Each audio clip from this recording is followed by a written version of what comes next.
그런데 여기에 노란 선이 있네요. 노란 선이 있고 오른쪽에는 차를 세울 수 있는 공간인가요? 저 차선은 아닌 것 같은데. 네, 이쪽은 아마 갓길 개념인 것 같습니다. 풀박차 갑니다. 쭉 가는데,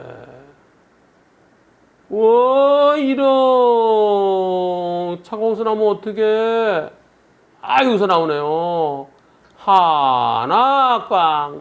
저 차가 왜 저렇게 나왔나요? 혹시 저 차가 원래는 다른 차처럼 이렇게 이렇게 해서 뒤로 해서 나와서 가야 되는데 이 차는 이렇게 해서 그냥 가려고 그랬대요. 중앙선 넘어서 그냥 저쪽 건너편을 가려고 그랬답니다. 2번 사고 100대 빵입니까? 불박차도 일부 잘못 있습니까? 여러분들은 어떤 의견이실까요? 투표 시작. 100대 빵이다.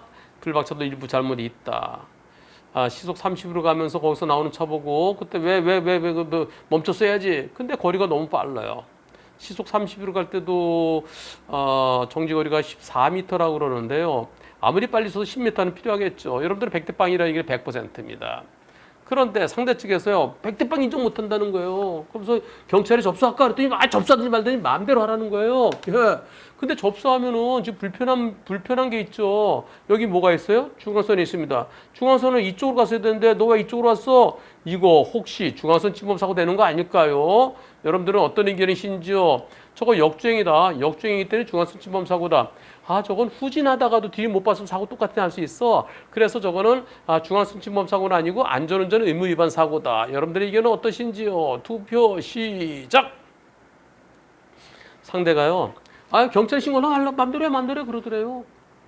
저럴 때, 경찰이 접수하지 말아주세요. I'm sorry. 어차피 저 차는 자차보험 가입돼 있으면 100대 빵이나 뭐 80대 20이나 똑같잖아요. 근데 불박차한테 잘못 있다 그러면서 막 그냥 그러더라는 겁니다. 여러분들은 62%가 중앙선 침범 사고다. 38%는 저거는 후진하다가도 일어난 사고는 마찬가지일 것 같다. 그래서 38%는 안전운전 의무 위반 사고다. 지금 이 사고 경찰에서요, 이 차 중앙선 침범 사고로 처벌하겠다는 겁니다. 이제 와서 뭐라고 그러나 볼까요? 처음에는 저쪽에서 맘대로 하라고 그랬었는데 지금은 코가 납작해졌어요. 코가 납작해져서 요거 여기 이렇게 나오네요. 처음에는 내려서 사과했고, 상대가, 죄송하다고 그러더래. 좋게 끝내려고 그랬었어요. 그리고 경찰 신고 없이 보험 처리하려 했습니다. 하지만 1시간 뒤에, 나 대인 접수해달라니까 대인 인정 못한다. 대인 접수 인정 못한다. 그 뒤로 계속 90대 10 주장하다가, 어제 제가 경찰 조사받을 때 담당 조사관으로부터 이건 역주행 사고로 중앙선 침범 사고로 처리할 거다라는 답변 받은 후 100대 빵 인정한다니 사건 접수 취소해달라고 그럽니다. 정시로 접수해서 조사받으면 취소 못해요. 진짜 잘못했다 그러지. 사건 접수하기 전에도 계속 그런 식이면 그러면 자꾸 90대 10 얘기하고 대인 접수 못 해준다 그러면 나 이거 사건 접수할 거예요 말씀드렸는데 배째라는 식으로 나왔네요. 그럼 어떻게 돼요? 째드리는 수밖에 없죠. 왜 그러셨어요?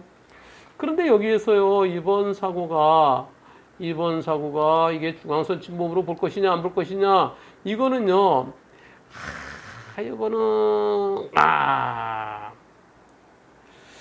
이게 내가 이렇게 해서 이쪽으로 갈 생각이었다.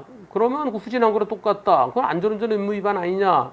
이렇게 볼 수 있고, 근데 결국 이쪽으로 가려고 그랬다. 그럼 이거 결국은 역주행 아니냐. 양쪽으로 다 볼 수 있는데요. 혹시 이쪽 차 운전자분께서요, 변호사님, 이거 중앙선 침범 사고 맞나요? 중앙선 침범이면 어떻게 되나요? 벌점이 30점에다가 그다음에 또 처벌도 받고요. 저는 개인적으로 마음은 중앙선 침범으로 처벌 받았으면 좋겠다는 의견이지만 제 속마음은 이거 법원에 가면 중앙선 침범서가 아니라고 할 것 같아요. 여기서 후진으로 나온 거나, 요 차가 후진으로 나오다 못 보고 나온 거나, 요 차가 또 요 차에 가려서 못 보고 나온 거나, 그래서 이것이 중앙선 침범 때문에 일어난 사고가 아니고, 요 후진하다가 나온 차량도 똑같은 상황이 될 수도 있었기 때문에 중앙선 침범 사고, 지금 경찰은 중앙선 침범 사고로 처벌하겠다는 거예요. 근데 검찰에 갔을 때 과연 중앙선 침범 사고 되겠느냐? 또 검사가 기소돼서 법원에 갔을 때 중앙선 침범 사고 되겠느냐? 이분, 혹시 운전자 보험이 경찰 조사 단계부터 변호사 선임비가 나오는 거라면, 그리고 이 방송을 보신다면 제가 한번 싸워드리고 싶어요. 아니, 하신 행동으로 보면, 배째라 그런 거를 보면 괘씸해서 중앙신문사고로 처벌받았으면 좋겠어요. 하지만 이런 사고 앞으로 또 중앙선 침범 사고다 아니다 다툼이 생길 수 있거든요. 저는 하나의 데이터, DB를 쌓기 위해서 이분께서 이 방송 좀 보셨으면 좋겠네요. 그리고 운전자 범위 경찰 조사 단계부터 변호사님이 나오는 거 있었으면 좋겠네요. 그리고 저한테 변호사님 제가 잘못했는데 그래도 중앙선 침범 사고, 역주행 사고 여부 좀 다퉈주세요. 그랬으면 저도 하나의 데이터를 쌓기 위해서 한번 싸워보고 싶습니다. 싸워본다는 거는, 싸운다는 게 이 불박차 제보자 이분한테 싸운다는 게 아니라요. 이게 중앙선 침범 사고가 아니냐 그 부분에서 법리적인 다툼을 해보고 싶다는 의미입니다.